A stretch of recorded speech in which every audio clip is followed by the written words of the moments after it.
Rec League Podcast. Tell your friends, tell your neighbors, tell your family, tell your haters. Available on Anchor, Breaker, Google Podcasts, Radio Public, and Stitcher.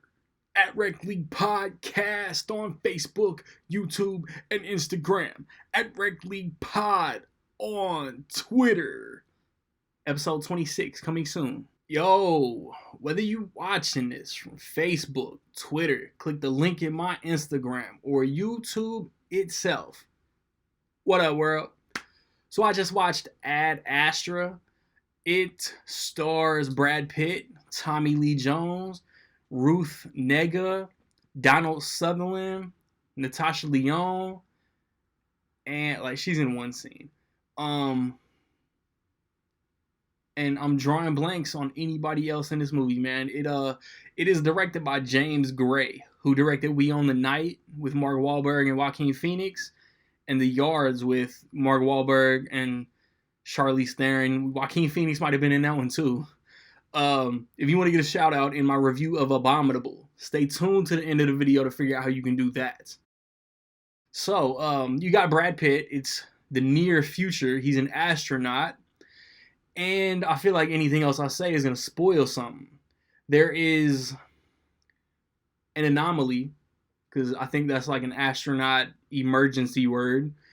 And it's causing things to happen like all over space.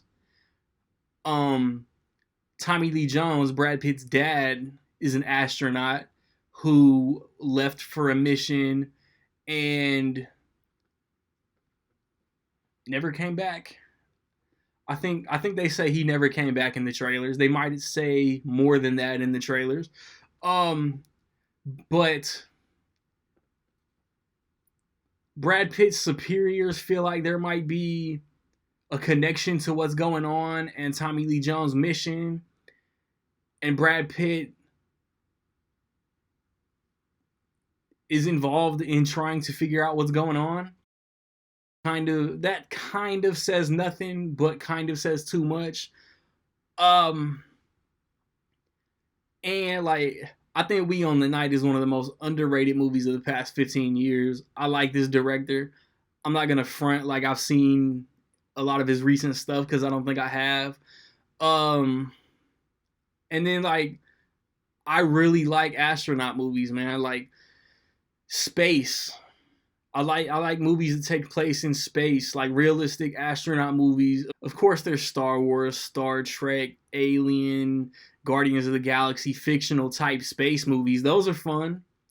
But I like I think the most unrealistic movie behind me is either Armageddon, Interstellar, or Life. Because like two of the ones on the top row are based on real events. And the MTV Moon Man may or may not be my favorite award. And three of my favorite astronaut movies, Gravity, Interstellar, and The Martian, came out in the past like 6 years. And this one falls short of those. It doesn't have like that contained claustrophobic atmosphere that Gravity had. It doesn't have the humor that The Martian had, and it doesn't have that emotional gut punch that Interstellar had. But it's a slow burn, but it's not boring. I was never bored. Brad Pitt plays his character kind of the same way that Ryan Gosling played Neil Armstrong, because he doesn't show a lot of emotion. He doesn't allow himself to react. But he's not like Ryan Gosling, one of my favorite actors, but I thought he was kind of bland as Neil Armstrong. Brad Pitt's never bland. He's in the moment. He's aware of what's going on. But he's never like, it's not a dry performance.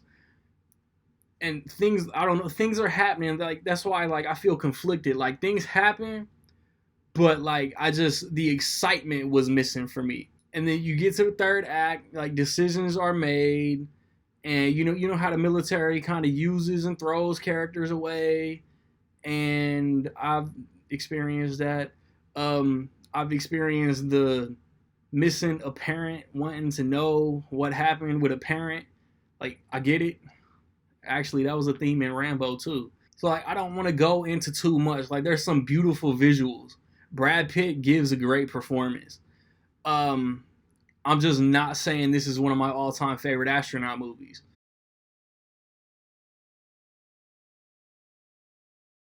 So with all that being said, man, I will say that in my opinion, Ad Astra is dope. It's worth the watch.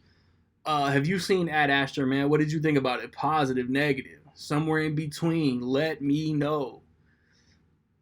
I still feel like I didn't hype the like. I was anticipating this movie. It was, but I wasn't like I don't know. Like, I've backed myself into a corner. I was looking forward to it. I wasn't let down, but it maybe I had too high expectations. Oh well. So if you want to get a shout out in my review of Abominable, man, how much will Rambo Last Blood make opening weekend? Be the first, be the closest. Get your guesses in by noon Central Time Sunday, and you get shouted.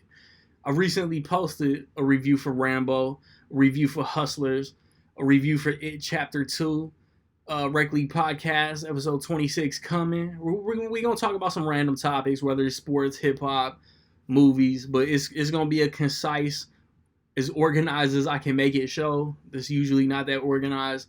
Um, like I said, I want to see Abominable next weekend, the new DreamWorks animated movie, and then Joker comes out the week after that. So like, subscribe, comment, find me where you find me, man. Don't know where to find me. Watch these credits. Peace.